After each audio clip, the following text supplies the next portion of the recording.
कल्पना कीजिए आप एक प्लेन में बैठे हैं, खिड़की से झांकते हैं तो ऊपर नीला आसमान और नीचे सफेद बादल नजर आते हैं।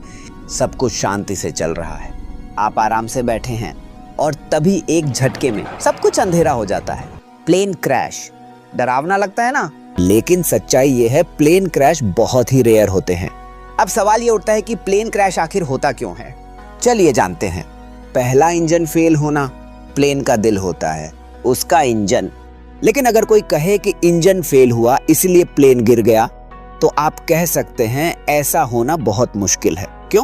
क्योंकि हर प्लेन में 2 इंजन होते हैं। अगर एक फेल हो जाए तो दूसरा प्लेन को आराम से लैंड करा सकता है, और अगर दोनों फेल हो जाएं तो वो होता है 1 in a million, यानी करोड़ों में एक केस। दूसरा, हाइड्रोलिक सिस्टम फेल होना। सोचिए, प्लेन लैंड करने वाला है लेकिन लैंडिंग गियर जो पहिए निकालता है खुल ही नहीं रहा। ऐसे में परेशानी हो सकती है, ये होता है हाइड्रोलिक सिस्टम फेलियर। तीसरा, इलेक्ट्रॉनिक सिस्टम फेल होना। अब जरा सोचिए, पायलट प्लेन नीचे ले जाना चाहता है लेकिन प्लेन ऊपर जा रहा है। ये कोई जादू नहीं है, ये होता है जब इलेक्ट्रॉनिक सिस्टम सही से काम नहीं करता। इसीलिए हर उड़ान से पहले पायलट और इंजीनियर पूरा इलेक्ट्रॉनिक सिस्टम चेक करते हैं, क्योंकि छोटा सा गड़बड़ बड़ा हादसा बन सकता है।